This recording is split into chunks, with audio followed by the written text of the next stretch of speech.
Amis téléspectateurs de ITV asalaamaaleykum ñoo ngi leen di nuyu bu baax a baax tey am mbégte lool di dikkaat ak yéen ci seen émission bi ngeen taamu di Mboor connaître son histoire maîtriser son destin xam sa démb moom sa tey ñuy amaan mbégte lool di dikkaat ak yéen ci numéro bi comme nu ñuy baaxoo di leen koy defalee weer bu jot ñu teew dikkaat ci li nga xamante ni moom moo di mbooru Sénégal dikkaat ci li nga xamante ni moo di suñu démb ngir mën a moom suñu tey ginnaaw ba ñu ko dooree mbir bi boobu ba léegi ñu ngi ci ànd ak yéen toujours avec le même plaisir dañuy continuer suñu série ci royaume yi comme ni ñu ko doon defee gannaaw ba ñu jugee Jolof jaar Kajoor jaar itam ci Waalo tey dañuy xooli beneen royaume muy la Saloum lan mooy Saloum royaume boobu noonu nan la juddoo ñan ñoo fa nekkee ñan ñoo fa doon régner lan mooy particularité bi loolu lépp dinañ ko waxtaanee ci numéro bii bu Mboor ñuy am mbégte lool di ci dalal professeur Rokhaya Fall di historienne liggéey également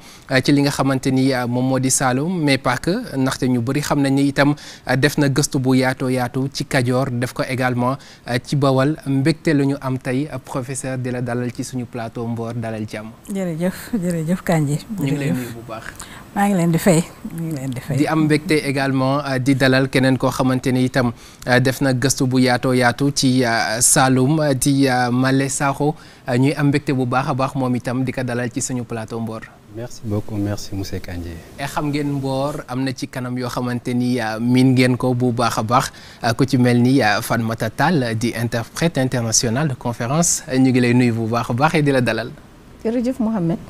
maa ngi lay nuyu yow tam nuyu équipe bi yëpp di nuyu professeur sama frère di ma bokkal plateau Mboor saa su ne di nuyu professeur Rokhaya di am mbégte nag. di ko ne dalal jàmm ci émission bi am mbégte parce que fii li tey mooy deuxième numéro boo xam ne ñu ngi accueillir ay jigéen yu seen xam-xam màcc ci royaume yi loolu tamit fierté la ci ñun macha allah di tamit nuyu sama doom Sakho léegi échangé nañu sama doom la macha allah. alors tey kan mooy dalal buur bi mooy dalal jaam bi wala jaam bi mooy dalal buur bi. tey moom nangu naa nekk jaam. tey nangu nga nekk jaam émission bu rëy la nangu naa. alors nangu naa tey nekk jaam mi ngi doon dinañ ko gën a yaatal ci kanam également. et suñu consultant ñu bëri miin ko également ci plateau Mboor moom c'est toujours avec le même plaisir itam ñu koy dalal ci suñu plateau yi professeur Mbaye Thiam di archiviste documentaliste nekk itam historien professeur ñoo ngi lay nuyu bu baax a baax di la dalal. Mohamed ñu ngi leen di fay di nuyu téléspectateurs yi di leen delloo njukkal ci li ñu génn ci Waalo gannaaw bi ñu jaaree Jolof ak Kajoor tey ñu dugg ci. pays bu am importance ci réew mi ndax dafa nekk kur boo xam ne bii néew na ci yeneen réew yi lu fa amul cër wala cër bu fa jógee dem ci yeneen réew yi muy Saloum di am mbégte nag mu rëy ci ki ñu dalal tey muy professeur Rokhaya Fall département histoire am taxawaay bu am dayo ci histoire générale du Sénégal nga xam ne ni lamiñ wi gàttee ak tànk bi la xam-xam bi guddee ñu di ko ñaanal yàlla nag yàlla lafal ko cat di am mbégte lool ndax lii ñuy waxtaane tey muy Saloum ci la mujj gëstu def ci sa thèse d'état gannaaw bi mu jaaree ci Bawol jaar ci Kajoor surtout sur la question des pouvoirs et des royaumes nga xam ne bii boo ko ŋankee ci ngay mën a xam xew-xew yi ndax xew-xew yi ci histoire mi ngi jóge ci nan la nguur gi tëdde ñan ñoo ko séq lan mooy cër yi ak nan la ñuy doxale yooyu yëpp nag mu liggéey ci liggéey boo xam ne bii bu mucc ayib la moo tax ñu am mbégte lool dalal ko gannaaw ga nu mu tiiti yaram wi sax matewu ko woon jot gi matewu ko waaye ne mu tibb ci cër bi mu am ci ñun ñu am ko ci moom mu ñëw ànd ak ñun di ànd ak suñu jarbaat suñu doom Malé nga xam ne démb bi ma ko wooyee moom moo ma njëkk a wax ne man de mën naa ñëw ndax soo ma ko waxee ma ñëw waaye ne bu taa Rokhaya ñëwoon nag ci lay gën a ñeme nga xam ne kon moom jox na cër ñi ko jàngal jox leen seen dayoo loolu ñu di ci gërëm di ko ñaanal di ñaan li mu sumb sous la direction de notre ami et professeur Mamadou Fall yàlla na ko yàlla àggaleeg jàmm bu àggee yàlla na ko yàlla def mu fekkee ko te tal ko di jàpp mbokk yëpp tey bu nu waxtaanee Saloum jóge ci nag dugg ci Siin door a mën a nag dellu si ci yeneen pays yi nga xam ne yii buñ lënkaloo rek ñoo xam ne Sénégal benn bopp la. Sénégal benn bopp la Mboor di leen koy gën a xamal di dikkaat ci li nga xamante ni moom moo di histoire bu Sénégal jël démb méngale ko ak tey pour que ku ci nekk itam xam lan mooy sa wàll ci réew mi comme ni ñuy baaxoo di leen koy defaree dañuy dem ci présentation li nga xamante ni moom mooy royaume bu Saloum laataa ñuy dikkaat ci plateau bi.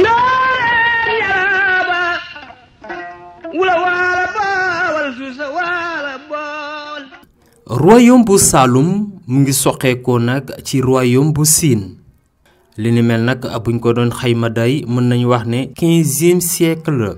mu nekk nag ab royaume boo xamee ne day yaatu na lool bu ñu sukkandikoo ci bile historien. Saloum bu ñu ko dee wax dafa doon une représentativité très ancienne parce que boo ko dee xool Sine ak Saloum la. Le Sine moom moo jur le Saloum parce que avec la guerre du Gabou au 15e siècle il y avait une invasion boo xam ni dafa jóge woon dans le Gabou en Haute-Casamance ki nga xam ni mooy Mansa Wali Jonn Mané ñëw installé dans le Sine bi mu ñëwee nag mu imposer autoritam que la population locale a facilement accepté. Il s'est imposé avec le titre de Bour Sine mais mu ànd ak ñetti sëram Ambekaman Kula Romewu ak Kenambey loolu nag ñu topp benn régime matriarcal loolu moo jur le Sine le Saloum le Badibou et le Kulaar mais ni ñu ko mën a waxee dans le Saloum mën nañu noter parce que tubaab bi mu ñëwee 1493 dafa tombé avec le Bour Saloum Mbégane Ndour mu pointé ko du doigt répertorié ko comme premier Bour Saloum en réalité loolu amul parce que avant Mbégane Ndour am na ñu ko fi jiitu mën nañ ci citer ku mel ni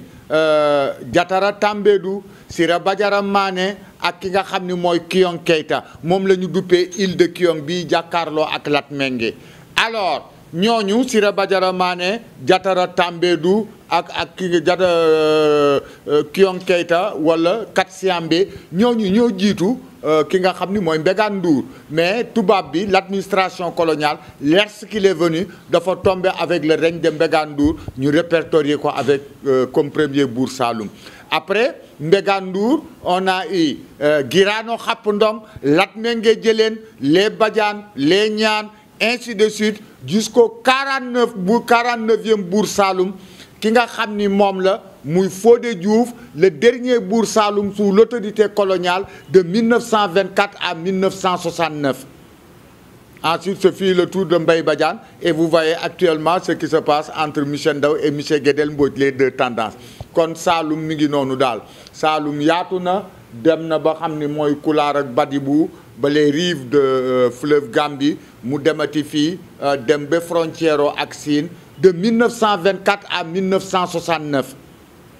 Ensuite se fit le tour de Mbaye Badiane et vous voyez actuellement ce qui se passe entre Michel Ndaw et Michel Guédel Mbodj les deux tendances kon Saloum mi ngi noonu daal Saloum yaatu na dem na ba xam ni mooy Kulaar ak Badibou ba les rives de fleuve Gambie mu demati fii dem ba frontière ak Sine boo ko xoolee ci beneen côté bi tamit mu dem ba gannaaw Kaffrine fi nga xam ni moom mooy ñiibi di côté Boulel ak zone boobu yëpp fii yëpp Saloum la. royaume bu Saloum nag mën nañ koo xaaj ci ñaari parti mu nekk ab pàcc goo xamee ne ñii di ceddo yi amoon nañ fi doole beneen wàll ga nag ñii di sëriñ si ñoom i tamit amoon nañ fi ndëgër lay lool.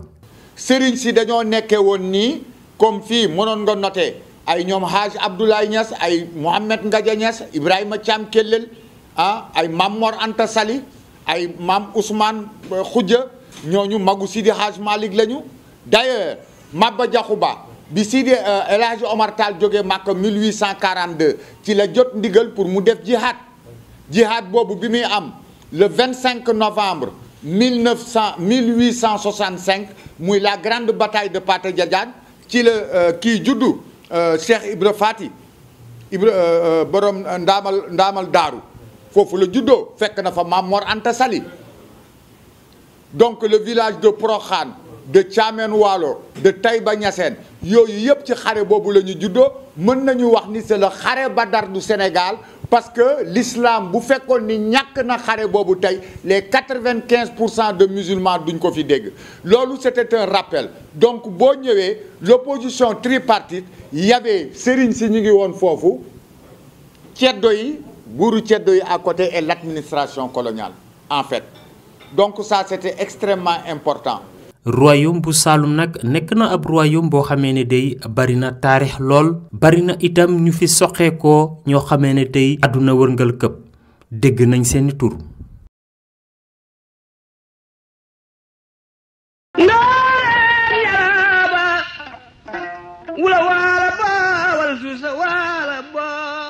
ñu leen di jaajëfal bu baax a baax ci teewlu bi comme nu ñu leen ko waxee tey Saloum la ñuy waxtaanee alors bu ñu nee Jolof wax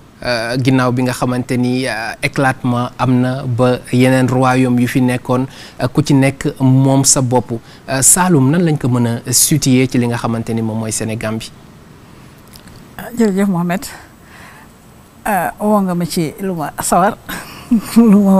waxtaanee tamit. Saloum en général sax bu ñuy wax ay Jolof Kajoor Bawol ak yooyu Saloum dañ koy xaw a fàtte tuuti tout simplement parce que xam nga Jolof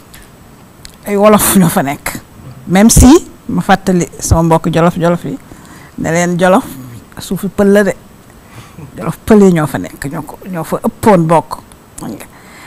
Kajoor wolof fi la bien que am na ay tuuti séeréer waalo wolof fi la Fuuta moom Haalpulaar yaa fa nekk nga dem Bawol jaxas la ñi Bawol nekkee jaxas nag wolof ak séeréer waaye Bawol comme dafa jege woon Kajoor te Bawol ak Kajoor dañ yàgg lëkkaloo dañuy wax en général Gawol wolof la Siin moom séeréer la mais Saloum dañu ne séeréer la parce que xam nga Fatou yaa ngi naan tey séeréer yi ñoo ay mais Saloum séeréer yi ñoo ko sos peut-être mais bi ñu koy sos mbéy la woon tuddoon waaye ba mu nekkee Saloum ba tey wolof yi ñoo tabax Saloum daanaka xam nga wolof yi dañuy xëcc jëma seen boor Fédération Jolof Kajoor Jolof wolof Bawol wolof Saloum duñu xam fu ñu koy kii en général loolu moo tax gëstu yi bariwu ci woon trop gëstu ci Saloum c'est surtout après colonisation bi commencé xam naa ne foofu moom mbay mooma ciy gën a kii parce que man histoire coloniale mu xarañu ma ci noonu dégg nga donc Saloum bu ñu koy wax très souvent 19e fin 19e 20e siècle bi colonisation bi taxawee dëgg ak richesse ya fa nekk la culture de l'arachide ak yooyu moo tax bu ñuy wax ci royaume yi en général Kajoor Bawol Jolof rek la ñuy wax ak Waalo daal loolu moo tax gëstu yu barewul woon ci période Saloum boobu waaw. ñuy gis ni itam monsieur Sakho que ni souvent bu ñuy wax Saloum dañ koy boole ak Siin lu si ëpp ñun dañuy dégg Siin Saloum xëy na ñenn ñi sax jàpp ni benn kuréel la woon maanaam benn royaume la woon et pourtant am na différence. Merci monsieur Kandji maa ngi lay gërëm di am mbégte di bokk ak sama professeur ñu aussi sama bàjjan plateau bi di remercier si professeur Mbaye Thiam bi ñuy nekk élève nekk étudiant daanañu tardé ay émission bokk ci lu ñu marqué di nuyu aussi sama yaay waaw di wax ne ñun fi ñu toll ci gëstu yi ci wàllu Saloum ñun dañoo focaliser wu ci benn ressource naturelle boo xam ne nii xam naa ne ku xam Saloum xam nga ne am na xorom donc ñun xorom boobu moom la ñuy jël utiliser ko pour lire l'histoire du Saloum te loolu mu nekk loo xam ne nii dafa jouer rôle bu am solo ci wàllu configuration wu espace Saloum bi mais dafa jouer aussi rôle bu am solo ci wàllu centralisation pouvoir bi dafa jouer aussi rôle bu am solo ci wàllu économie Saloum ba tax na loolu mën nañ ko méngale ak Siin parce que boo demee Siin it di nga fa am xorom mais nag ci choix yi am nañu différence parce que rôle bi nga xam ne ni moom la xorom bi joué ci Saloum ci wàllu recherche jàpp nañu ne joué wu ko ci Sine loolu nag li ko mën a expliquer mooy espace su Saloum bi ak ni mu duggulante ak Gambie nga xam ne Gambie moo nekkoon axe commercial bi nga xam ne ni moo jëmoon ci vers les terroirs Mandeng ba jëm Mali. te loolu amoon connexion avec Saloum donc loolu mën nañ jàpp que ne amoon nañ produit boo xam ne ñoo ko bokkoon waaye nag ci wàllu configuration bi am nañu différence ak Sine. am nañu différence ak Sine mais Fatmata bu ñuy gis itam royaume bu ci nekk ak particularité am royaume bu ci nekk ak nu mu mel tey bu ñu la waxee Saloum yow lan moo lay marqué ci royaume boobu. waaw maa ngi rafetlu li professeur Rokhaya wax ak sama doom Malé Sakho ñoom ñooy spécialiste yi ñoo xam histoire waaye man bu ñu waxee Saloum du ma ko mën a taxale ak Sine lu tax ma wax ko bu ma jëlee approche voisinage pulaar yeeg séeréer yi parce que yëpp fa la jóge nag dañ koy wax itam dinaa si ñëwaat après ci biir émission bi sur les sites parce que séeréer yi vers le XIIe siècle ils sont venus du Fouta en réalité ils étaient au nord ñun ñoo bokk fu ñu jóge pël bi ak séeréer bi benn lañu on vient de l'Afrique de l'Est on vient de l'Égypte on a cheminé ensemble boo gisee tey ñun importance bi ñu accordé ci nag vache ak séeréer yi ni ñu koy jëfee ñoom itam nga xam ne benn la l'origine c'est le roi soleil Amon-Ra ñoo xam ne dañuy idéaliser la vache bi mooy symbole pouvoir du roi soleil ñu jóge foofu cheminer ba ñëw biñ ñëwee ba fii y a eu beaucoup d'éclatements on reviendra certainement sur ça l'empire mandingue tout ça là ce que je dois dire rek moi que je retiens du Sine et du Saloum et que je peux pas les séparer c'est que pël yi après au début ou un peu avant Koli Tengela bi ñu ñëwee Afrique de l'Ouest foofu Fouta ñu fekk fa séeréer yi ils voulaient pas devenir musulmans ils sont partis et aujourd'hui il y a le mont Taka et je propose d'ailleurs professeur que dans le cadre de la restauration des sites historiques ñu wax ak UNESCO mont Taka boobu mu mën a nekk un monument classé parce que mont Taka boobu tous les vestiges de la culture sérère importée de l'Égypte se retrouvent dans ce mont où ils enterraient les personnes décédées à la manière de l'Égypte avec les canaries en or, les perles, etc. Donc, man li ma si jàpp en tant que esclave aujourd'hui de Rokhaya, c'est que ils sont partis. Ils voulaient pas se soumettre à l'islam. Bi ñu demee nag daa di dem ba àgg quelque part aujourd'hui de ce qui est le Sine. ñu jóge foofu après on reviendra sur ça dans l'émission avec l'éclatement de l'empire mandingue ba Saloum ñu créé ko. Donc dans ma petite histoire de pulaar man dama jàpp ni rek séeréer yi fa la ñuy jóge migré bi ñu demee ba foofu nag fa la yëpp démarré. Alors professeur ñu gis ni ñenn ñi ñu ngi natt sosu royaume bu Saloum ci atu 1704 si 94 si je ne me trompe par Mbégane Ndour donc jamono boobu ñu gis ni réew mi di Jolof moom moo fi nekkoon instant boobu noonu alors ban pàcc la Saloum amoon ci biir Jolof bu dee am na ko ci ak i tamit nekkam ci biir Sénégal nan la demee. xam nga Mohamed histoire l'empire du Jolof gannaaw luñ ci mën a nangu lépp nga xam ne dañuy wax ne Jolof dafa yilifoon Sénégal daf ci am yu bare yoo xam ne yii nag boo koy gëstu ci gëstu borom xam-xam nag da nga ciy teey parce que bu fekkee ne dans l'espace territorial Jolof ëmboon na réew yu bari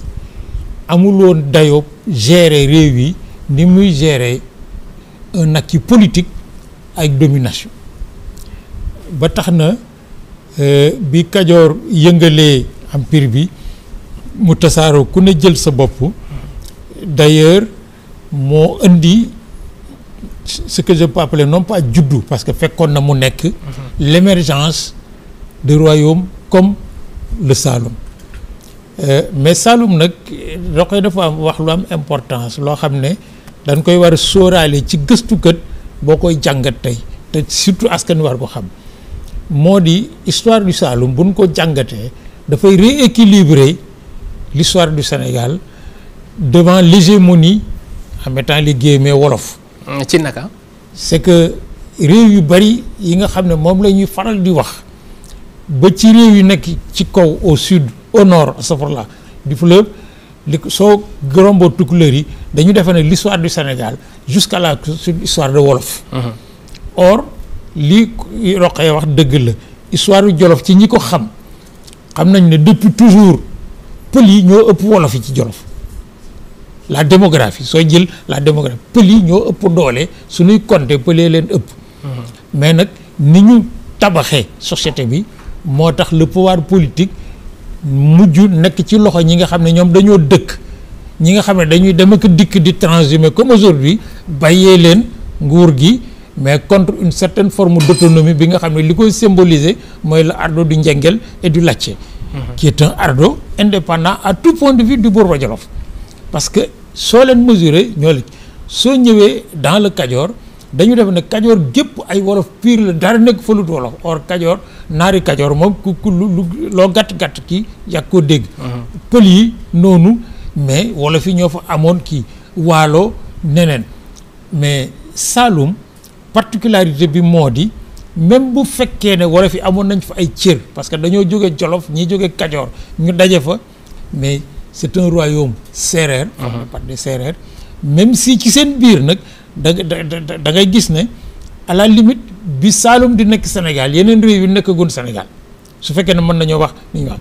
moo di à partir de 1493 94 bi Mbégane Ndour taxawalee la première royauté ba bi ngay agsi dans les années 1930 avec Guy Diouf mais da ngay gis ne sur les 49 rois boo ko xoolee mais soo demee fële Jolof Njaay la ñu sant nga dem fële ñu sant Faal nga dem fële ñu sant Mbóoj fii nag tur yëpp a ngi fi sant yëpp a ngi fi d'ailleurs bëggoon naa ñu ñëw ci kanam pourquoi mu won la ne kon c'est en fait foofu la dafa bokk ci une réalité sénégalaise historiquement constituée boo xam ne ci évolution am ngay gisee ne séeréer ak wolof ak kii alpulaar Jolof ak Kajoor ak Waalo ak kii mën nañoo tasi ci bërëb bokk fa bokk goo xam ne dinañ séq nu ñuy defaree réew ma nu ñuy defaree askan wa dans les contradictions évidemment contradictions yi moom dina apparaître mais histoire du Saloum intérêt bi mu ci am mais nag soo tegee géographie Saloum aussi nag ci carte xool ko nag war na la mën a expliquer lu tax histoire bi demee noonu parce que dafa mel na li historiens yi di appeler une confluence c'est-à-dire béréb boo xam ne fi nit ñiy jógee des quatre coins dañ fay tase fu ñëpp di tase nag dañuy ëmbalante li ñu bokk très bien di cëralante or loolu boo gisee ni royaume bi taxawee ni ñuy séddalante ak ni ñuy héritante ci seen gannaaw seen diggante Mbégane Ndour 1493 ba ci dans les années 1930 nga xam ne espèce u trait d'union boobu Saloum nekk li mu joué ci histoire du Sénégal yéen ji man la wax na dëgg may na leen aussi ñu xëcc jëm boori Banjul mais ku wax foofu nag jëm vers le Mandeng très bien or donc dafa mel ne une espèce de métissage du Sénégalais de la fin du 18e et du début du 19e siècle nga xam ne mooy une espèce de construction nationale de toutes les ethnies évidemment et de toutes les royautés. Très bien mais professeur dafa am itam benn mbir boo xamante ni ñu bëri dañ siy wax muy Saloum bi fu mu jógee parce que création bi même am na lu ñu ci wax mais ñenn jàpp ne ci tur bi ki nga xamante ni moom mooy Serigne Mbégane Ndour moom moo ko jox ñenn ñi wax nañ ni Saloum soirée la tudd bëri na ay version yoo xamante ni ñu ngi ko ciy dégg mais lan lañ ci mën a jàpp ci mbir boobu noonu. jërëjëf Mohamed daanaka sama càmmiñ yi dafa ëmb wax ci. Saloum xam nga au début des années 90 amoon na fi benn colloque bu fa amoon on l'avait appelé les convergences culturelles Saloum dafa di suuf soo xam ne dafay attirer nit ñi terre de migrants la maanaam dafa mel ni un laboratoire un petit Sénégal moo fa daje séeréer yi ñoo ko sanc maanaam raison avec Mbégane Ndour séeréer yi bañ jógee Fuuta du lislaam ba leen dàq nag parce que Fatoumata dafa ne dañoo bañoon na trop ba ñu commencé seen wàcc bi ñuy wàcce ba yegg si foofu mooy Saloum Siin Saloum ñi leen fa fekk ñu jógee ci sud bi la muy ay mandeng ñoom itam installé mandeng yi installé nañu mais ba léegi amul nguur gu taxaw comme ni nguur ga taxawee Siin xam nga Siin ki Masawaali dafa dem foofu taxawal fa nguuram bokk Masawaali mandeng la moom mooy ci remonté Gelwaar yi taxawal fa nguur ga duggalante ak séeréer ya fa nekk mais Saloum boobu amagul benn pouvoir central Saloum maanaam genre arrière pays la woon pour Siin ñu di fa béy ak yooyu parce que dëkk ba dafa naat suuf si dafa nangu Mbégane bi mu vers la fin du 15e ci la ay contradiction moo ko jële Siin peut-être parce que Mbégane aussi dem na ba Bawol ak yooyu yëpp mais toujours est-il que Mbégane moo samp nguur gi ñu mën a wax nguuru Saloum Gelwaar yi avec Mbégane ñu ñëw samp Saloum te en passant ma tooñ sama mbokk Haalpulaar yi dañu ñëw fekk fa benn Haalpulaar Eli Bana Sall jóge woon moom itam Gédé ñëw fa installé wu fa di jàngale am fa ay taalibe loolu li muy wundu lecture bi ma ci def mooy Saloum bi ñu koy sos l'islam ca la bokk donc aux origines du Saloum comme on peut dire aux origines du pouvoir au Saloum il y a aussi l'islam il y a Mbégane qui symbolisait la religion du terroir par son ak alliance am ak Illo ba mu fa fekk toujours pël aussi xam pël moom foo dem fekk leen fa ñu jonkoon tu vois allié wu ak Illo ñu ñëw fekk fa Eli Bana aussi mu nekk fa ak ay taalibeem foofu nag moom séeréer door nañ tukulóor door bu métti tu vois parce que fexe nañ ba jël dàq Eli Bana xeex ak moom gañe ko dal di installé wu c'est la tradition mooy raconté de néew ma histoire bi exactement doon la passé ko dañuy wax rek li am li ñu nettali quoi donc jaxasoo bi mën a commencé déjà Mbégane installé pouvoir am mais dal di tout de suite allié wu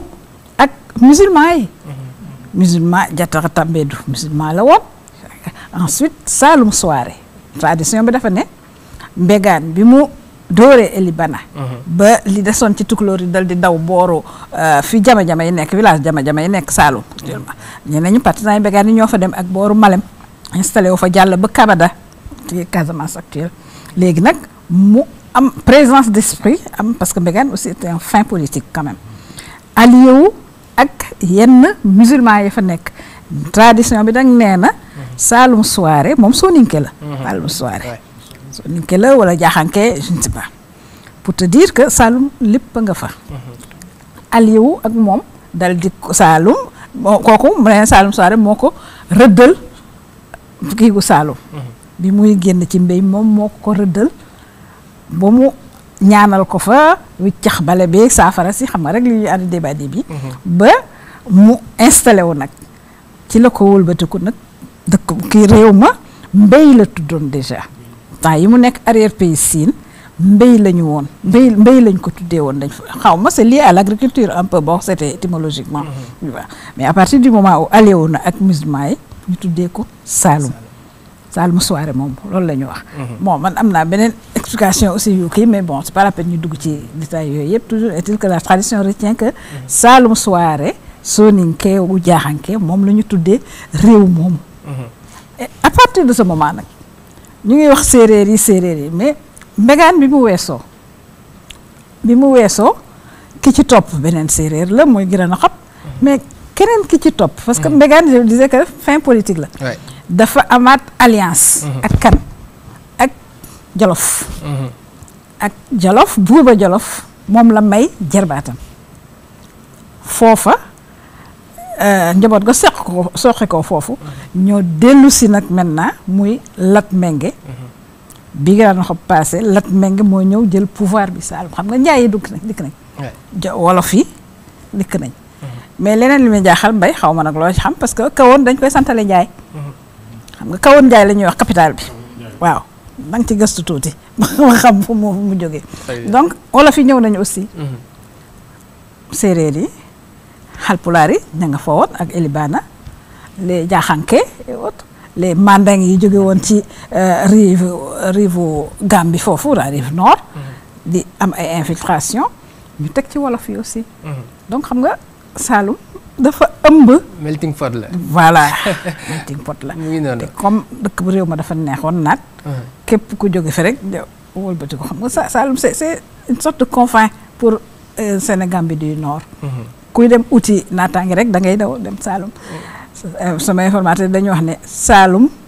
mosu ñoo xam ay bekkoor ak ñoom seen yooyu kenn mënul daawul jógee Saalum dem émigré ji au contraire dañuy recevoir ay migrants dañ fa doon ñëw sànq Maale mu ngi koy wax ñoom seen gëstu surtout ci loo xamante ni bëri woon na Saalum muy xorom si ngeen koy def est-ce que itam ci gëstu yi gis ngeen ni peut-être loolu doon na attirer du monde ba tax ni ñu nemmee ko diversité bi yooyu yëpp am fa. waaw merci Mohamed damay delluwaat rek ci hypothèse de départ bi mooy le rôle du sel ci rôle bi mu joué ci pouvoir sampu Saalum. parce que professeur wax na ko parce que boo xoolee fi ñuy wax mbéy foofu salines yi nga xam ne moo gën a am solo mu ngi ci biir mbéy muy les salines de Ngathie te ñun ci gëstu yi dem nañu ba ne jàpp ne Mbégane alliance am na avec musulmans yi mais musulmans yooyu noonu nga xam ne ay soninke lañu woon mais dañoo amoon activité économique boo xam ne moo doon commerce parce que jamono jooju commerce ak diina ñooy ànd kon jàpp nañ ne commerce di sel bi bokk ni li taxoon les Jula Mandeng ñëw ci zone boobu noonu parce que l'empire du Mali problème bi mu amoon mooy problème mu approvisionnement wu sel te comme au niveau du nord bi Almoravide yi installé woo ñoom dañoo amoon problème mu approvisionnement kon solution bi nga xam ne moom la ñu amoon mooy vers côte bi pour ñu mën a approvisionner wu en sel loolu bokk na ci li taxoon ñu mel ni ay Saalum Soare comme ni ko professeur waxee nekk ay jaaxankee nekk ay commerçant ñëwoon ci côté côte bi di def commerce kon sel dafa bokkoon ci li doon attirer nit ñi ñuy ñëw ci zone boobu noonu mais boo seetloo aussi itam ci conflit yi ñuy wax nii ñun dañoo jàpp que ne ku mel ni Diatara Tambédou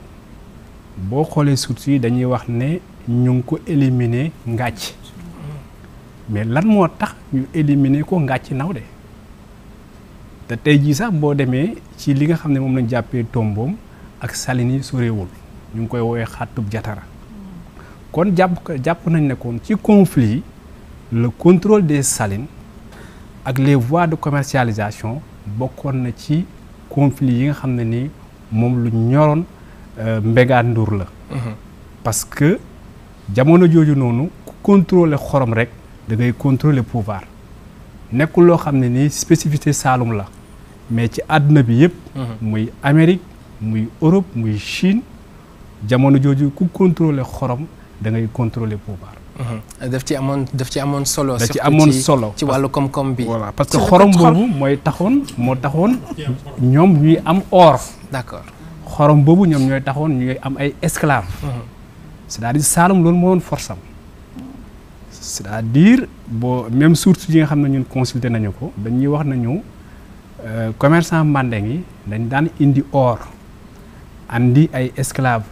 di ko échanger avec xorom bi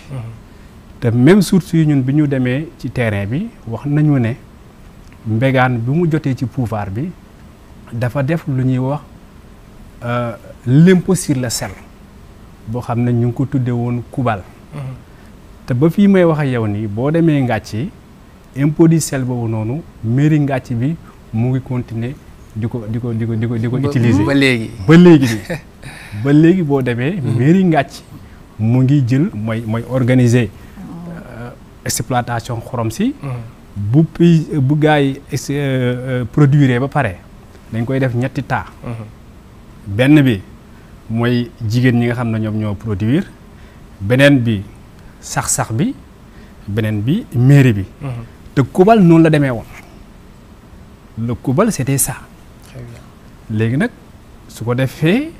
ñoom pouvoir central bi xorom boobu noonu lañ doon jël te dañ ko monopoliser woon kenn amuloon droit def commerce di sel léegi nag ñoom loolu moo leen doon permettre ñu mën a am ay esclaves mën a am ay or jàllar bi ko nag di ko échanger avec européens yi pour mën a am ay fetal mën a am ay fas. Très bien mu nekk mbir boo xamante ni bu am solo la mais bu juddikaatee ci yow sànq gis nañ professeur mu ngi lay tooñ ci laale bi nga xamante ne Mbégane amoon na ko ak Ali Elibana Sall donc mu mel nii ñi nga xamante ni ñoom ñooy alpulaar yi nekkoon nañu fa et même après bi nga xamante ne mbir mi am na une cohabitation ak yeneen ñi nga xamante ni jóge nañu feneen ñëw fa bu jaaroon yoon et te ñu mën ci tirer ay leçons yu am solo. waaw dëgg la Mouhamed professeur Rokhaya wax na ko gis nga histoire Saloum dafa mel ni histoire royaume yi ñu fi jot a wax yëpp c'est royaume boo jël rek tu te rends compte finalement que creuser la lu ne nga ciy fekk di nga ci fekk mandeng. Pourquoi quand même je veux revenir sur l'importance des mandingues dans la construction du royaume du Saloum. Et les mandingues, à la suite de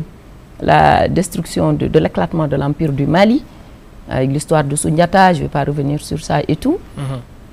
ils se sont un peu éclatés. Il y a eu des guerres fratricides, c'est normal. Quand un empire éclate, bu empire éclaté, ku ne day bëgg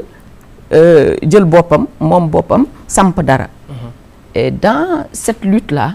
mu am un clan mandingue boo xam ni dafa xeex ak beneen clan boobu mën leen ñu daal di yéeg ci kaw. Ils viennent de la famille des Mané, les Ñanco. Ci ñooñu ñu kii woon ñu mënoon ñu ñëw sànc Gaabu mooy zone boobu yëpp le Gaabu bi ñu ñëwee toog foofu ils ont vu que autour et un peu plus haut ce sont les Sérères qui sont là. Sérères yi on le sait d'habitude ce sont des paysans paisibles mais en général pouvoir du leen attirer trop. Ils vivent en société, une société matriarcale forte, mais c'est des gens qui s'occupent de leur champ, de leur élevage. En général, les enjeux de pouvoir tellement d'où les intéresser. C'est pour ça que les gens apprécient souvent les peuples sérères. Au contraire des autres peuples qui viennent, les Mandingues, les Pulaars, comme on les connaît, fu ñu ñëw dañuy bëgg ñëw imposer wu. Donc, ce sont ces Mandingues-là qui sont venus un peu se marier, pas un peu, se marier carrément avec les Sérères pour fonder jusqu'à ce qu'on vienne vers le 18e siècle, vers Mbégane. Ce dont je parle, c'est vers le 12e, 13e, 14e siècle. Okay. Et ce qui a donné naissance maintenant au royaume du Saloum. Parce que pour remonter à l'arrière, c'est le Sine. Moo tax mënoo teqale Sine ak Saloum. Parce que la création, c'est le Sine. ñoom ñooy Sérères yi. ñoom la Mandeng yi fekk foofu. Mais c'est le Sine qui va donner naissance au pouvoir. Et le pouvoir, ce sera le Saloum. Okay. Et c'est le Saloum qui va régner. Léegi nag pour en revenir à ta question sur Ali Elibana. À Guédé, qui était le foyer, la capitale du royaume Foutanké, les Dénianké sont venus. Et à l'époque, Souleynia est venu s'imposer il a vu que le roi qui régnait à Guédé am na ay terre, le Waalo, quand le fleuve inonde et que les eaux se retirent, il peut cultiver. C'est des terres riches en alluvions. Il regarde ce roi-là, il dit mais celui-là, vraiment c'est un roi béni, il a tout ce qu'il faut. L'eau, le soleil et la terre. Am na tamit ay jaam yu bari. Il a commencé à vouloir prendre ce qui appartient à ce roi-là, qui était Elibana, dont les ancêtres sont installés là-bas depuis longtemps. Ñu xeex. Pendant 1 an et quelques, on raconte que le roi Dénianké a été face à Guédé di xaar occasion pour mu ñëw jàmm sa kiyanteeg defanteeg roi bi Elibana. Finalement, il y a eu le clash. Il a remporté la victoire. Elibana, à un moment donné, qu'est-ce qu'il a fait? Même sa mère est du Sine. Il a appelé du renfort de chez ses parents du Sine. Et aujourd'hui, quand tu vas à Guédé, c'est le seul endroit pulaar où il y a des jungjung. Lan mooy jungjung? Jungjung mooy seen les tambours royaux. Les tambours royaux du Sine. Guédé rek nga koy fekk. ñun moomuñu ko. ñun lii la ñu moom. ay junjung yee ca Sine. junjung ya ca Sine. foofu le moom parce que moo ko indi de par sa mère. ñu nga fa ba tey bu roi ñëwee dañ mën nañ ko génneel. boole nag ak suñu kii yelaay yu ñuy tëgg. foofu la jóge. Ali Elibana finalement il a fini par perdre cette guerre. bi mu perdre mu daw demaat ci mbokkam yi. bi mu demee nag ba Elibana moo gaañu. bi mu Ali Elibana demaat ci ay mbokkam. Ali Elibana boobu lay wax. boobu le séeréer yi gagné ak mandeng yi finalement boo demee toute la zone de la Sénégambie,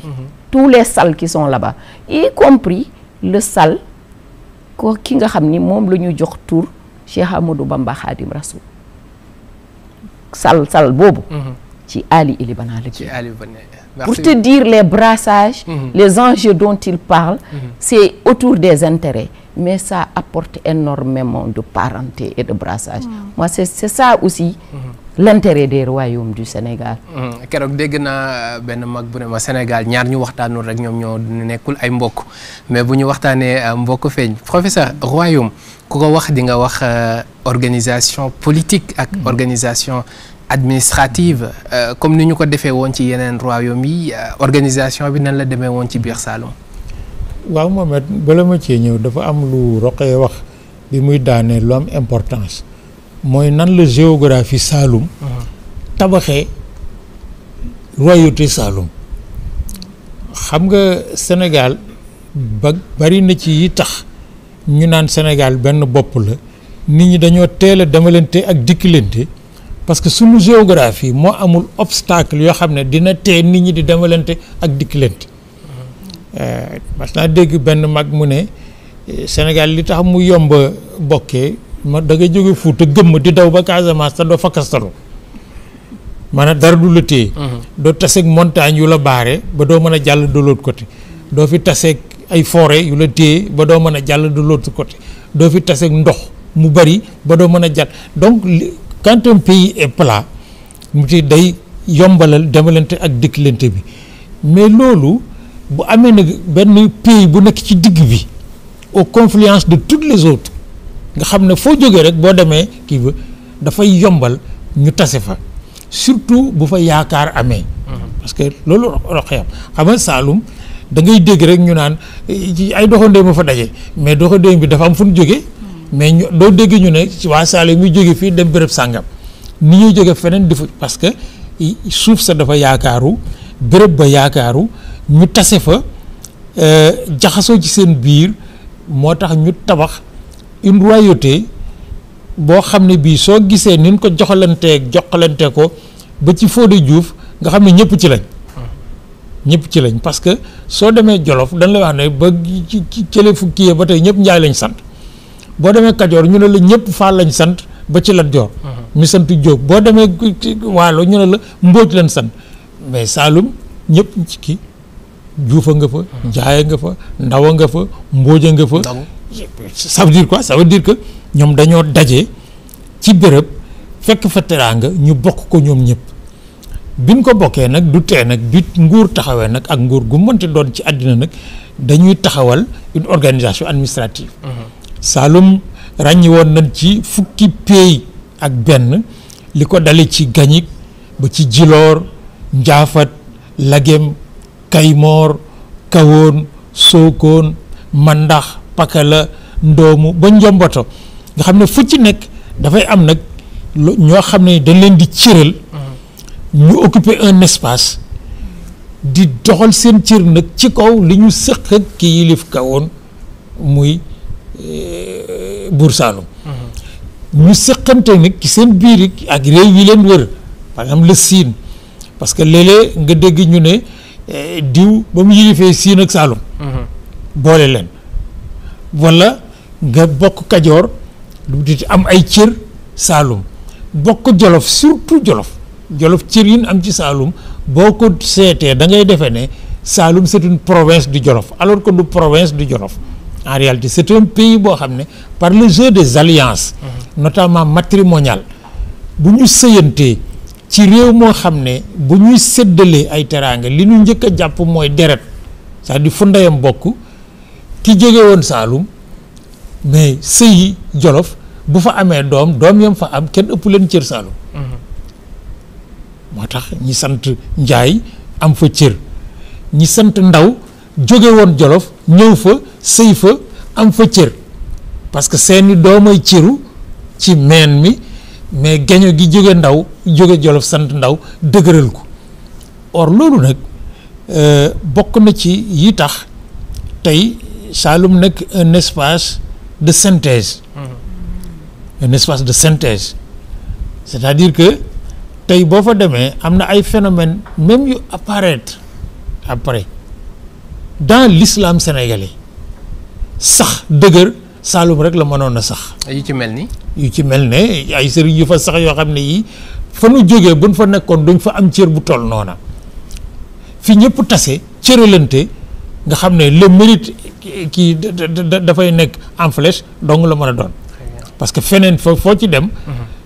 la confrérie sécrété sur place dafay nekk la perpétuation de la royauté.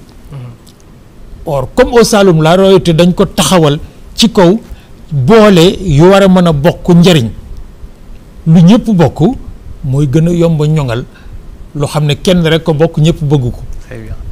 alors professeur ba tey bu ñuy wax Saloum ñun dañuy dégg souvent ñuy wax Saba ak Sandial mu mel ni ay état la yoo xamante ni ci biir la nekkoon lan moo nekkoon seen solo ak seen dayoo ci biir royaume bu Saloum. jërëjëf loolu ci évolution histoire bi moo ko indi waaw ndax Saloum bi ñuy wax Saloum bi nga xam ne projet Mbégane Ndour la dem ba Maba Jaxu mu arrêté daanaka Maba jéem a dawal comme on dit mënul ndax colonisateur bi mu ngi dugg si boobu yoon colonisateur bi continuer ba Maba Jaxu Sabax ak Sandial bokkaguñu woon Saloum daañu wax Sall ripp gii ñuy wax ni sax bokkul woon Saloum voilà ripp sax bokku ci woon parce que ripp ci Badibou la bokkoon wala fi ñooy wax ripp ndax suuf sa na mu mel kii bi dégg nga ko donc évolution histoire moo indi loolu bu ñu waxee Sabax ak Sandial foofu ay Camara yi ñoo fa nekkoon Mandeng yi ñoo fa nekkoon Badibou aussi boo demee Mandeng yi ñoo fa nekkoon mooy Mandeng yi nga xam ne depuis très longtemps ay colonies de Mandeng yi ñoo installé wu le long ci nu mu tudd rive nord Gambie ak rive sud ñoom ñoo fa nekkoon yore fa seen nguur mais bi ci xeexu Maba Jaxu yi ci la RIP commencé dugg si Sabax Sandial ak yooyu dugg si parce que am na ay musulmans yu jógoon foofu yu jàppale Maba ci xeexam bi waaye à l'origine ñooñu bokkuñu woon Saloum te kii dafa wax lu am solo Mbaye dafa wax lu am solo mooy famille paternelle li ñuy fekk au niveau du Saloum lu tax loolu yëpp ci projet ci structuration Saloum la xam nga ñoom Mbégane Gelwaar la donc Saloum ku nekkul Gelwaar doo fa falu boo nekkul Gelwaar doo falu waaye nag mën ngaa jóge ci sa papa donc côté paternel bi mën naa bokk ci ñi nga xam ne dañoo am taxawaay ci réew mi boo gisee di nga fa fekk Mbodj xam nga waalo la. te Mbodj yi bi ñuy dugg si Saloum c'est au XVIIe siècle daanaka vers la fin du XVIIe siècle dañu ñëw te dañu ñëw jël fa soxna fi ñu jël Gelwaar la ñu ñëw aussi waaye am nañu doole bu baax au niveau du XVIIIe siècle parce que boo gisee ñoom Géddel Mbodj ak yooyu Gédjet Ñaawul ñu ñëpp Mbodj la ñu sant dégg nga Juuf yi aussi am nañu fa doole. Njaay yi kenn waxatu ko parce que ñoom ñoo fa njëkk a ñëw jógee Jolof. loolu taxoon na ñu ne pouvoir ci boo gisee ci suuf si bras yi bu ñu li ñuy bind dañ naan le pouvoir buur Saloum bi taxaw ko fort noonu c'était un pouvoir déconcentré loolu moo ko waraloon comme li Mbaye wax ñëpp bokk ku nekk da nga ci am sa cër wute na ak boo demee par exemple boo demee Kajoor faal yi ñoom il faut nga sant faal pour mën a falu mais am na juróom-ñaari néeg ndey yoo xam ne ñoom ñooy xëccoo nguur gi. ce qui fait que foofu pouvoir bi dafa xawoon a kii de c'était un peu plus fort comme naka la xam naka la ñu waxee Saloum nag le pouvoir du roi c'était un peu déconcentré te itamit dafa am lu ci kii itamit boo gisee sëriñ si parce que islam dafa dañ koy fàtte nag l'islam dafa yàgg dëgër ci Saloum lu tax mu ngi jógee ci Mbégaan xam nga wax naa la alliance am ak kii mais Mbégaan dañu ne tradition bi dafa ne ba muy rëdd Saloum dafa dem wooyi mbokki Malay Baka Sakho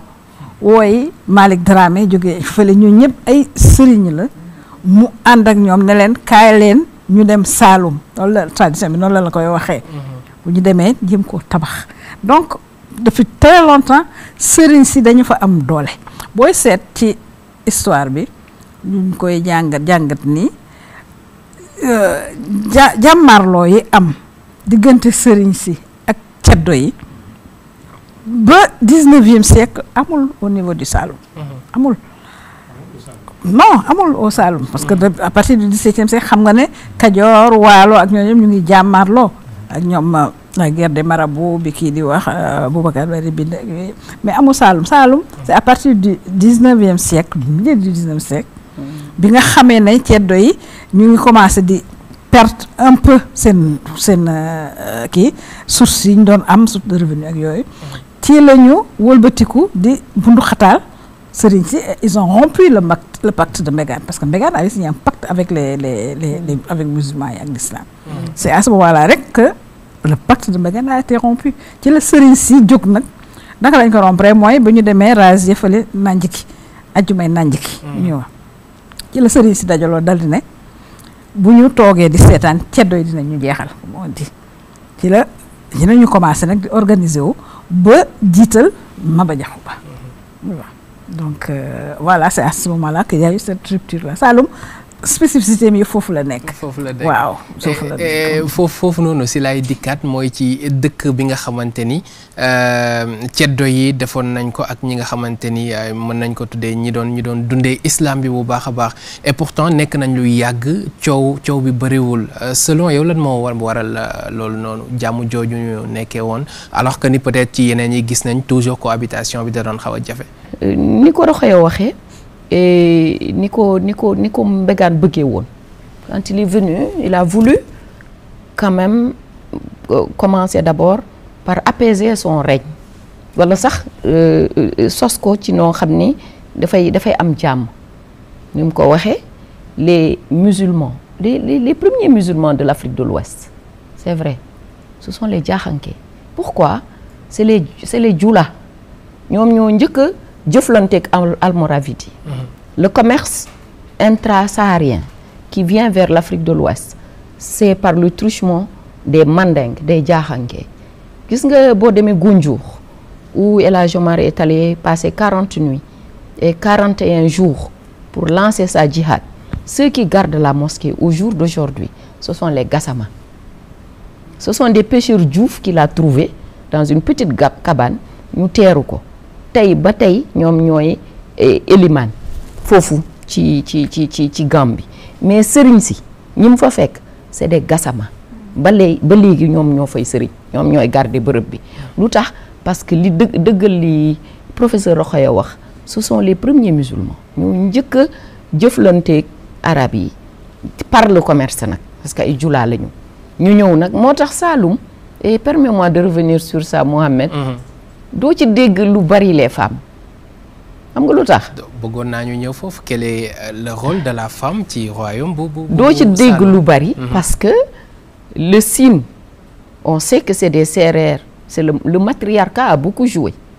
ils se sont beaucoup brassés avec les mandingues di nga gis jigéen bu am doole boo xam ni dina jur doom moo indi loolu sax dem Waalo dem Bawol dem feneen ak feneen ñu si gën a bari ay si siin sax la ñu jóge ci seen tradition historique mais Saloum bi ñu demee nag ba sos ko bien plus tard l'influence musulmane par le Saloum lui-même qui a donné le nom est très forte foo gis nag influence musulmane rek la femme est reléguée au second plan boobu islam dugg na jigéen muuru na ndeyam sax mooy jur prince yi lim ci dox ci rôle même bu fekkee bari na ci biir néeg bi la yem duñ leen gis tellement moo tax dans l'histoire du Saloum tu ne vois pas émerger une femme boo xam ni ouvertement jouer na rôle comme on l'a dit la dernière fois pour le Waalo rôle important xëy ni historiens yi ñoo ma gën a xam mais man je vois pas à part quelques exceptions une femme qui a joué ce rôle parce que déjà c'est ancré dans l'islam on est déjà vers le 17e 18e siècle islam xaw na ancré na ba pare yàgg na moo tax ma ne bon foofu itam xëy na waruñu ko tellement minimiser parce que ñi fi professeur lim yëpp Njaay yeeg Mbooj yeeg Diouf yeeg ñoo ñëpp boo xoolee derrière c'est des familles princières où des femmes ont joué un rôle certain mais boo ko ramener à l'exercice du pouvoir lui-même doo fa fekk jigéen professeur ci même point boobu loolu Fatmata boo demee fu ñuy wax Jooñik ci Saloum la bokk waaye Jooñik sax moo makka woon d'accord la première reine ki njëkk a exercer nguur gi foofu Sira Badiar la c'est une femme oui elle est mandingue donc oui mais dafa ñëw foofu yore nguur gi dans l'imaginaire Sira Badiar est passé comme un mythe d'ailleurs c'est ça parce que foo dem ci au niveau de la Sénégal bi dañ ko fay tudd dem ba Waalo tudd nañ ko fa parce que Mengeñ tudd nañ ko fa donc Sira Badiar première reine Saloum la soqe ko donc elles ne sont pas absentes ci non dogguma le professeur excuse-moi Mohamed gis nga Sira Badiar c'est elle qui a donné le nom à Sira Badral que le Senghor chante elle est venue avec son frère bu mu bokkal baay bi mu ñëwee mu jaxasoog séeréer yi c'est vrai c'est la première reine qui a régné là-bas jur na doom mais quand elle est venue moi je dirais qu'on parlait plutôt du Sine boobu Saloum émergé gul n'est-ce pas on n'a pas encore créé le royaume du Saloum en tant que tel ndéem sax si ñoom la génn ñoom mandinka yi waaw man foofu laa bëgg a wax ni à part celle-là et même celle-là c'est les origines plus tard à l'intérieur du pouvoir du Saloum on ne voit pas de femmes et après plus tard encore dans le RIP qui est simplement une émanation du Saloum parce que géographiquement c'est pas très loin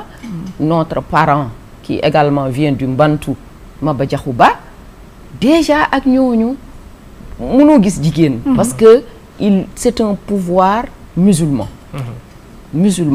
d'ailleurs plus tard di nga gis ne les rois du Saloum dañuy dem allié wu ak le français pour contrer Maba Diakhou parce que gis nañ ni léegi diine bi jël na doole joo xam ne que Lat Dior est venu s'allier avec Maba Diakhou aider Maba Diakhou tous les musulmans le Jolof également ils ont envoyé jusqu'à la bataille de Paoskoto on voit dans ce cheminement-là que progressivement on a écarté les femmes dans le règne. Très bien. Mais les femmes ont joué un rôle comme enfin. Oui, bien sûr. jigéen ñi am na rôle bu doon joué quand même. ci biir pouvoir yi Saloum. amoon nañ seen cër. ci pouvoir politique bi lan moo. waaw pouvoir politique bi lan moo ci nekkoon seen kii yi leen la condition première. c'était le men. or men day koy def. c'est-à-dire que xam nga suñu liiree suñu histoire de manière occidentale li ñuy wax l'absence des femmes man dama koy remettre toujours en cause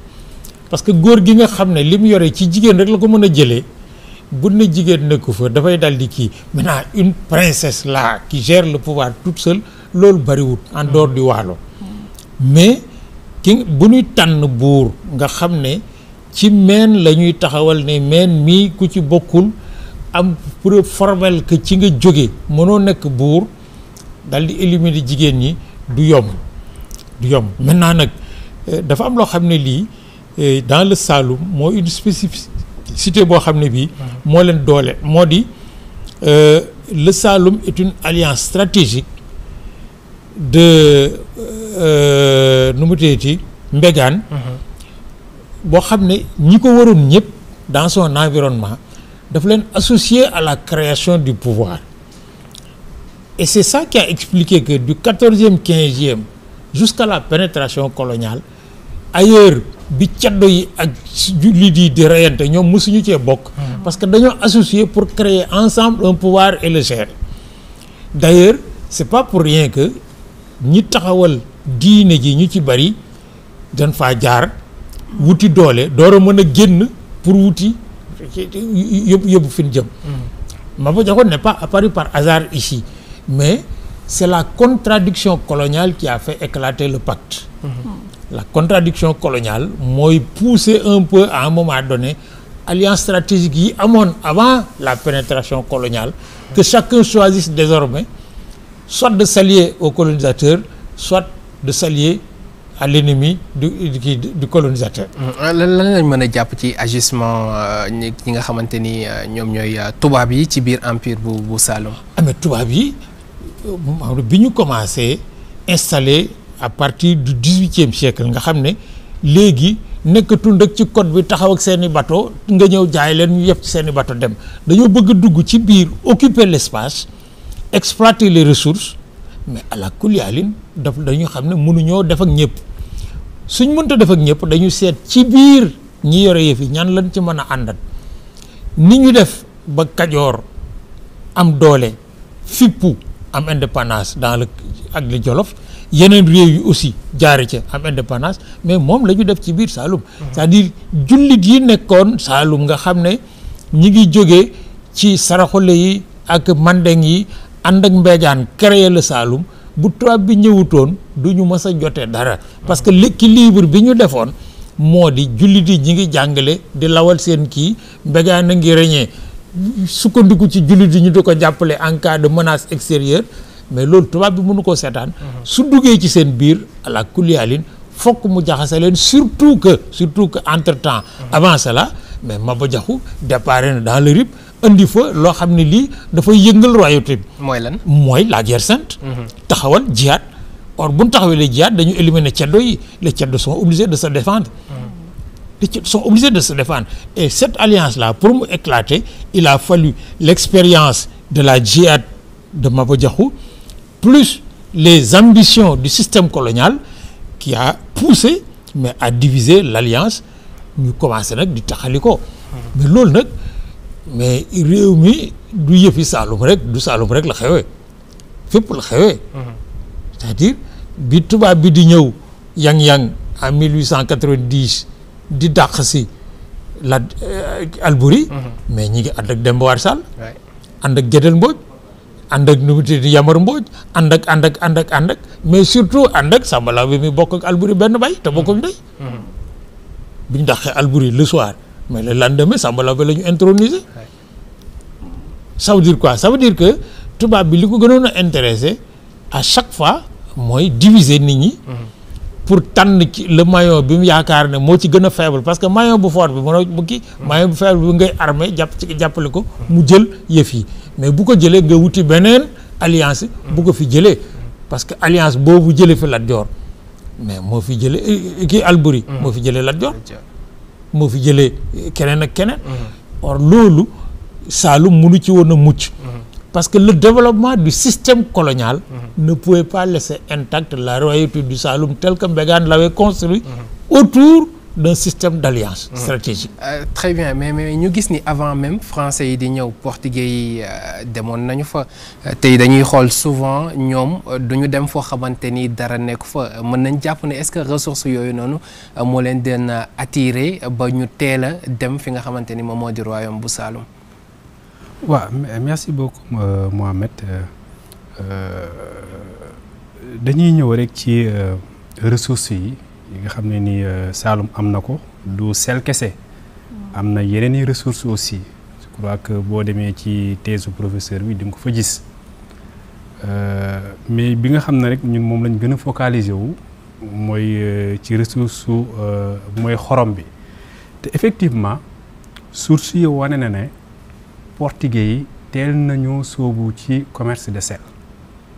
ci bande littorale bi. loolu source yi wane nañ ko parce que boo liiree ouvrage Godino di nga xam ne portugais yi ñoom bi ñu ñëwee comprendre nañ ne pour nga def échange avec l'intérieur monnaie référence bi xorom la woon. donc te comme amoon nañu Cap-Vert foofu noonu amoon na xorom dañ fa daan jël xorom bi di ñëw di échanger avec ñi nga xam ne ñooy commerçant yi nga xam ne ñu ngi doon ñëw ci côte bi loolu lu existe la mais dafa am benn fait bu am solo boo xam ne nii dafa lié portugais yi ak anglais yi ak Saloum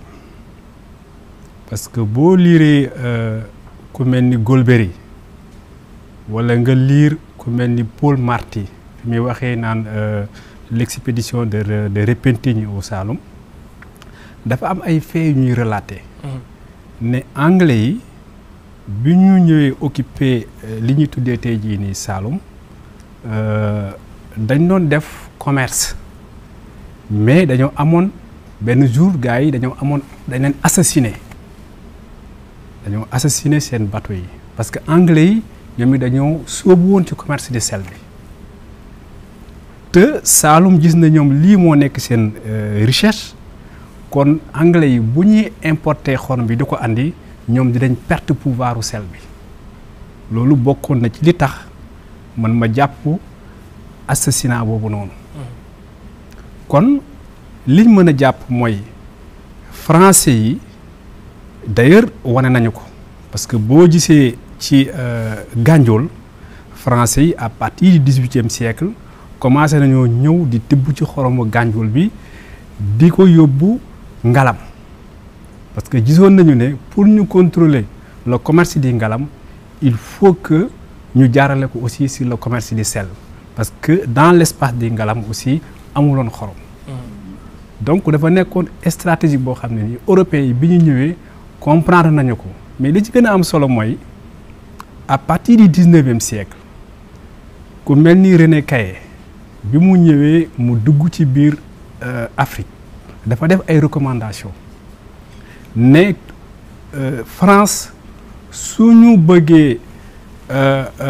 c'est-à-dire moom Mali il faut que ñu contrôler les circuits du commerce du sel ku mel ni aussi le capitaine Benger bi mu traversé Niger dem ba tey jii la golfe du Guinée dafa def la même recommandation ba tax na à la fin du 19e siècle France dañoo créer ce qu'on appelle une compagnie pour importer sel loolu li mu indi mooy xorom bi nga xam ne dafa nekkoon benn référence monétaire dafa commencer perte valeur am léegi nag perte bi mu perte valeur am boobu noonu loolu bokk na ci li tax pouvoiru Saloum bi commencer perte sa base matérielle mu commencer parce que loolu bokk na ci li expliquer sax cohésion bi nga xam ne amoon na ci biir famille yi Saloum entre pouvoir ceddo ak sëriñ ci nga xam ne mosu ñoo am benn problème mais bu nekkee ne pouvoir bi amatul ressource mais nit ñi lay def ressource voilà loolu bokk na ci li nga xam ne élément la boo xam ne ni jàpp naa ne war nañ ko dugal ci analyse bu ñuy def ci histoire Saloum. Très bien. waaw très bien professeur man beneen particularité boo xamante ni dañ koy gis di koy wax ci Saloum mooy di capitale bi parce que dañ gis ci yeneen royaume yi lu si ëpp doon nañ déplacer li nga xamante ni moom moo di capitale bi selon roi bi fa nekk mais ñu gis ni Saloum moom bu ñu waxee ñu ne kawoon lan moo leen may loolu. kawoon day moom Njoop la tuddoon déjà waaw Njoop la tuddoon waaye ba ko Mbégaan sampe ba tey tuddee ko kawoon nee nañ sax pël bi moo ko conseillé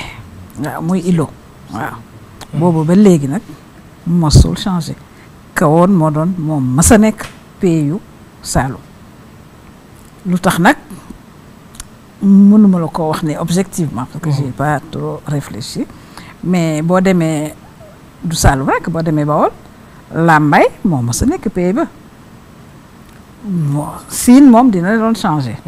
Mbisel Jaxaaw ak yeneen Waalo changé na aussi waaye Bawol ak Saloum moom mosul changé waaw mosul changé j'aime vraiment mënuma laa wax pourquoi xawma ni ñu sañcee réew mi la niñ ko sampee la wala déet mais kawoon moom mas a nekk benn yoon la mas a kii changé tour de Njoop ak kawoon la mas a nekk waaw professeur ci kii boobu est-ce que nekkul ni ñu doon transmettre li nga xamante ni moom moo di kilifteef gi maanaam roi bi moom moo tax mbir yi changé wul wala peut-être une des explications possibles mais hypothèse rek la hypothèse oui peut-être mooy la stabilité parce que xam nga yeneen pays changement capital yi dépendre rek ci dañ ko bëgg rek def ko buur bu demee ba yaakaar ne fii mu nekk léegi menace la ci moom plutôt que opportunité day jéem a jege ji feneen foo xam ne fii en général dañuy jege ji seen kër ndey en général parce que loolu am na dans le Kayor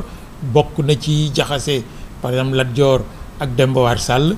bi ñu nekkee ci kër Amadou Yàlla ak nu mu teeti les autres capitales mais Saloum dafa nekk xam nga Rokhaya dafa wax dès le départ loo xam ne lii toujours dafay nekk en soubassement de toutes les analyses dans le Saloum mooy ni ñu tabaxee nguur gi consensus la ce qui fait que la menace ne peut venir que de l'extérieur et jamais de l'intérieur. La menace contre le royaume ne peut venir que de l'extérieur mais ñoom ci seen biir ñi war a bokk ci nguur gi am ci njëriñ yëpp ca départ ba dañoo ànd par consensus tabax ko donc fu ñu koy gérer du leen jaaxal bi système colonial bi ñëwee kay lay dugal ci seen biir lu leen war a mën a teqale parce que man lay wax ne léegi quelque chose d'important pouvoir politique dafay maye ay dayoo sur le plan économique suy yokku day yokku dayoo pouvoir bi mais buy wàññiku rek comme li ñu séddoo day daal di wàññeeku dafay yomba karaxal waaw parce que li ngeen di séddoo ci seen biir bu baree ku nekk mën cee am su ku mënta am loo doyit am lu baax mais bu wàññikoo dafay daal di indi possibilité de frustration ak nu mu teet song mais Saloum moom man jàpp naa ne li tax kawoon bi Mbégaan sampee mu nekk fa ba ci Fodé Diouf moo di ñi seqoon nguur gi dañoo déggoo woon ci seen biir en terme d'intérêt politique ba nga xam ne laajuloon ci seen biir jaxasoo guy tax boor bi xam ne fii ma nekk kat bu ma fi yàggee bu ma ñiy fexeelee woto dina sotti taxal ma taxal dem fële ñaareel ba Saloum dafa rëyut nag génn rëy gi aussi très bien oui mais rëy na mais xam nga quand tu regardes la géographie entre le delta et les îles avec les technologies de l'époque occuper tout l'espace dafay ci en termes d'étendue et de possibilités économiques oui mais espace vital bi nga xam ne ci la ñu nekk ñoom ci biir suuf si di exploiter mais soppi fi capital di ko transférer d'un lieu à un autre su fekkee ne nu mu teeti de l'extérieur la menace est réelle. da doon xaw a jafe tuuti alors li nga xamante ni moom mooy dernier tour de table bi dañu koy def ci saa su ne nu ñu koy defee ci Mboor jëlee li nga xamante ni moom mooy jàngati passé bi adapté ko ak li nga xamante ni moo di suñu société bi tey buñ amoon lenn loo xamante ni peut-être mën nañ ko jëlee ci royaume bu Saloum adapté ko ci suñu société bi ñuy dund lan lay doon. mooy brassage jaxasoo pour man le royaume du Saloum mooy exemple parfait de brassage wax nañ fi tukulóor yi au départ Elibana ak Ali Elibana wax nañ fi mandeng yi ñoom tamit au départ wax nañ fi séeréer yi wax nañ fi jaaxanke yi ak même les Peuls du Fouta Djallon à un moment donné avec le Gabou il y a eu aussi des interactions il y a eu des intermariages les gens se sont beaucoup entremêlés ça fait que tey boo demee Saloum di nga ko fa fekkaat ba tey à Lour Escale Thierno Seydou dafa daan dem radiallahu taala anhu dafa daan dem seeti ay Haalpulaar ba fii may wax ak yow man sama maam yi ñu ngi Koungheul ñu ngi Lour Escale am na ñu nekk ci île yi ay Filaire ay Fayako tu viens tu te demandes mais man sama mbokk yi nu ñu def ba ñëw fii ci biir séeréer yi ils se sont mariés macha allah jaaxanke yi tu vas à Missira à Toubacouta tu vas à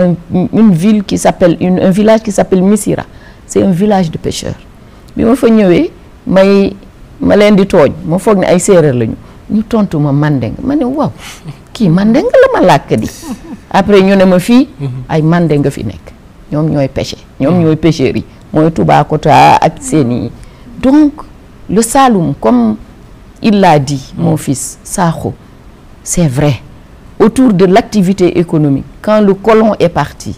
les brassages se sont poursuivis lu tax Saloum di professeur Rokhaya wax di nga fa fekk la terre booy bëy c'est des espaces immenses il y a de l'eau il fait pas très chaud donc c'est favorable à l'économie et c'est ça qui continue d'attirer ñun suñu mbokk tukulóor yi ba léegi ñu ngi dem di fa wut lu ñu béy lu ñu donc vraiment c'est le royaume par excellence qui reflète le Sénégal métis man pour man maintenant je voulais terminer sur ça Mohamed il faut quand même que dans le Saloum qu'on revienne à un objectif de Mbor c'était de construire les sites historiques c'est un royaume chargé d'histoire début bi yaa ngi ko doon wax maa ngi ko doon wax c'est chargé d'histoire bu ñu demaatee Podor jël Montaka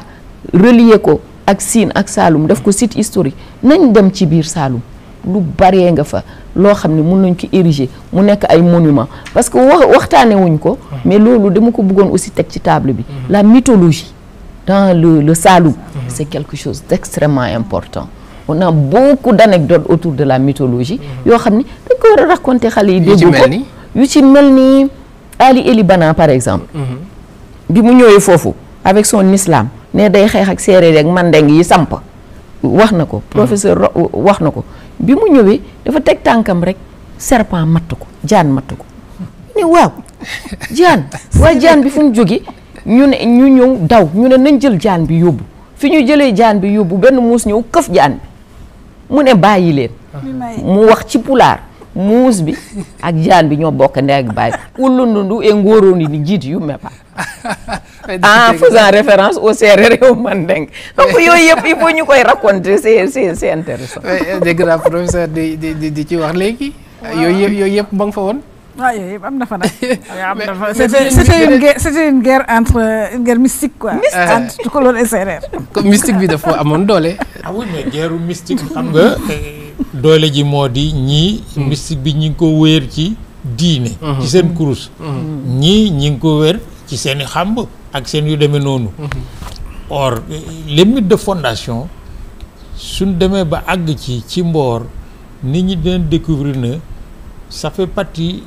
des aspects les plus intéressants de notre histoire ndaxte ni ñuy expliquer mais derrière chaque mythe de fondation nag il faut voir l'idéologie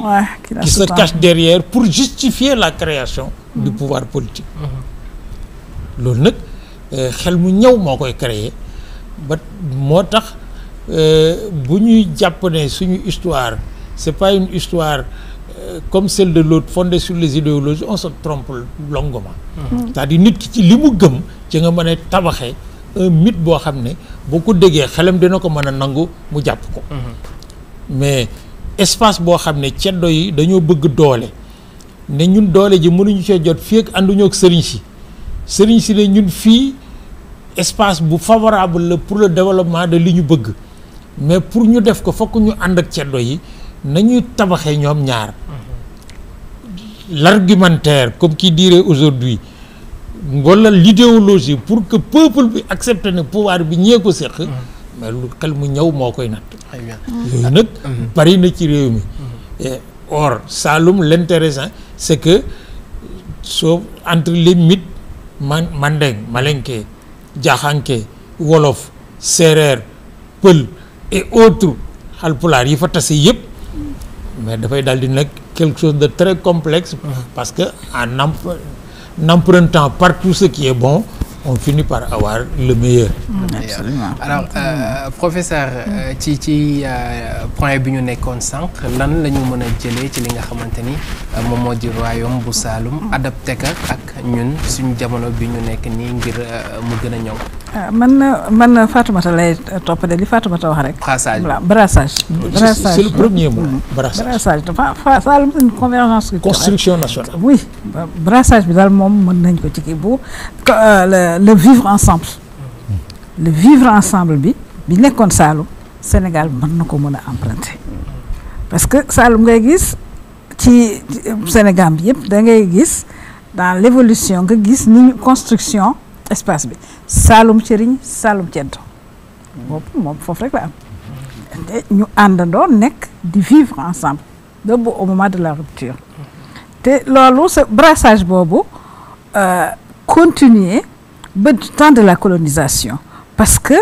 li tax xam nga Saloum ça a été un royaume très puissant du ñu koy faral di wax mais au XVIIIe siècle Saloum était le royaume le plus puissant de Sénégal bi la parce que moom mu ngi doon domaine de kiyam fële la woon Gambie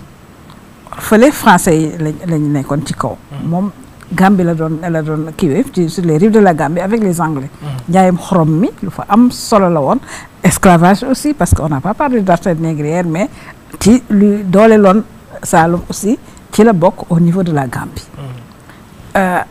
te loolu tax puissance am au niveau du XVIIIe siècle vraiment exacerbé ko mais duñ koy wax bu baax te loolu yëpp teewul à l'intérieur même du Saloum il y a une stabilité du pouvoir déstabilisation mi ngi commencé à partir du XIXe siècle quand les colonisateurs sont venus yokk ci brassage bi pour continuer ci avec la colonisation réew mi déjà moom nañ ko voilà ma ngoog français yi dañu exploiter léegi li ñu conquérir Saloum ñëwati en exergue pourquoi parce que ndax suufam neex na baax na mu ngi produire arachide bu bare Saloum ubbeeku vers l'extérieur vers les autres régions de l'Afrique da ngay gis burkinabé yi da ngay gis maliens yi ñu jógee ko foofu ñu ñëw c'est ce qu'on appelle les nawetaan te Philippe David liggéey ci dañoo ñëw toog dëkk Saloum sax boo demee da ngay gis ay village yu bambara yu bari yu fa nekk ay ñoo xam ne dañoo dem ba amatuñ sax attache ak fa nu jógee woon donc vraiment c'est une terre de brassage c'est une terre où on a pu exercer vraiment le vivre ensemble en paix te loolu war nañ ko mën a adapté mu ngi noonu Malé brassage vivre ensemble yow. merci beaucoup damay dëggal rek di professeur wax ak sama tata ak professeur Mbaye Thiam di wax ne ñun ci perspective bi ñu nekk rek liñ ci bëgg a wane mooy mën na nekk c'est-à-dire que état sukkandiku ci production pour mën a taxaw parce que boo xoolee ñun suñu état yi yëpp daanaka dañoo am problème mu sukkandiku ci production def production def commerce su ko defee mën a doxal te loolu Saloum day wane ne professeur wax na ko à partir du XVIIe siècle le Saloum était une puissance régionale te puissance am ci production la sukkandiku woon c'est vrai que amoon na perspective au niveau de l'Atlantique mais fondamentalement puissance am dafa nekkoon loo xam ne nii ci production la sukkandiku woon. leneen li ma ci yokk rek mooy war nañ ci mën a jàng aussi parce que man samay gëstu dama jàpp que ne l'emplacement de capitale Kahone était dicté par la production et le commerce du sel et même orientation bi nga xam ne nii mooy orientation naturelle du Saloum nga xam ne c'est vers le sud Gambie li ko mayoon mooy commerce bi nga xam ne nii mu ngi ko doon def avec le reste de l'Afrique de l'Ouest. kon man dama jàpp ne dans le cadre de la politique de décentralisation war nañu fexe filière bi nga xam ne ni mooy filière u sel bi ñu jéem ko moderniser parce que li ci gën a am solo boo demee di def yi étude de terrain da ngay gis que ne production boobu noonu ba léegi jigéen ñi ñoo ko yore te mu nekk économie boo xam ne nii soo demee ngàcc ci jigéen ñi si la ñuy fay seen scolarité doom yi si lañ jënd seen i lal ak seen lépp kon dafa jaadu loolu noonu ñu moderniser ko te ba léegi nii boo seetloo tubaab yi ba léegi économie du sel bi dañ ko téye seen loxo parce que Salin du Sine Saloum ñu ngi ko créé depuis 1913 man gisuma société boo xam ne ni en dehors de Dakar bu am autant d'années que Salin du Sine Saloum te ba léegi ab tubaab moo ko dirigé kon li muy wane mooy war nañoo gën a taxaw ci lu mel ni sel ak leneen ak leneen ak leneen nga xam ne suñu royaume yi si lañu sukkandiku woon ñu moderniser ko dans l'état actuel. Très bien. Alors, professeur? waa xam nga Sénégal dañoo toll foo xam ne lépp lu nuy jéem wala ñu di ko mébét war nañ cee sóoraale consensus national daal di fexe ba li taqale réew yi ba di fa taal ay daay yoo xam ne yii ñi ko taal sax xamuñu kañ lay fay bañ a agsi or loolu buñ ko bëggee tabax tey muy brassage culturel métissage ba far nekk unité nationale loolu mooy jur citoyenneté c'est-à-dire xam nga boo gisee réew moo xam ne mii ban koy tabax néewuñu séeréer yi rek ñoo ci bokk séeréer yi ci lañu wolof yi ci lañu pël yi ci lañu jaaxanke yi ci lañu mandeng yi ci lañu néewuñu rek ceddo yi rek la ceddo yi ci lañu jullit yi ci lañu nañ ko tabaxee moo ko may stabilité may ko à partir d'une opportunité économique muy le commerce du sel may ko une porte boo xam ne bii jëmul ci Atlantique mais mi ngi jëm ci nu mu teeti Gambie jëm ci suuf ba Guinée-Bissau vers les Portugais yooyu yëpp ba ko mag ñi xalaat tubaab nekkul ci seen gannaaw ñoo ko xalaatal seen bopp kon ñii tey nga xam ne tey c'est la mondialisation l'ouverture ñëpp buñ bëggee tabax loo xam ne lii malgré les divergences ou les différentes positions des uns et des autres li ñu bokk dina gën a dëgër li ñuy teqale war nañu mën a sukkandiku nag ci la formation du royaume du Saloum la stratégie de Mbégan Ndour dans la création l'affirmation d'un royaume géographiquement central mais surtout ethniquement intégré religieusement intégré au point que lu mu teeti nuy tété des contradictions internes suscitées par le système colonial peut-être ñu delloowaat la Jolof amoon démb Saloum amaat ko tey ci kaw law ba boolewaat réew yi ko waroon yëpp. Très bien. parce que ay buur yu bokkoon Jolof yu cosaanoo Jolof falu nañ fa ñu cosaanoo Waalo falu nañ fa ñu cosaanoo Saloum falu fa ñu cosaanoo Kajoor falu fa ñu am ay mbokk feneen fan jógee buñ leen un phénomène étranger ñëwutoon tas ko mën nañoo refédérer le Sénégal dans l'optique d'un autre empire boo xam ne bii dina jur tey pratiquement lii ñuy tabax tey muy Sénégal moderne dans la mondialisation l'exemple du Saloum war na bokk ci repères yi ñuy jël buñ koy tabax. mu ngi noonu mais loo xamante ni Mass sama réalisateur moo ma ko wax sànq nee na ana ñaari néeg ya dañuy dégg Saloum ñaari néeg la ñetteer ba di waañ ba loolu fu mu jógee ku ci jàppale. loolu c'est de l'art ñaari néeg yi ñetteel ba di waañ mën naa nekk Saloum Ceddo ak Saloum Cëriñ de. Mass daal nee na ma ana ñaari néeg mën naa nekk Saloum Ceddo ak Saloum Cëriñ de. Saloum Cëriñ. Saloum Ceddo ak benn néeg bi néegu sëriñ benn néeg bi néegu kii ànd waañu mooy doxandéem yi. waañ moom oui donc c'était Mbor di seen émission histoire bi nga xamante ni moom la leen ITV di indil weer bu jot ci di ci ànd ak vraiment professeur Mbaye Thiam ñu koy jaajëfal bu baax a baax di sama consultant di archiviste documentaliste nekk itam historien ak Fatmata Tall nga xamante ni interprète de conférence la internationale tey suñuy gan nekkoon professeur Rokhaya Fall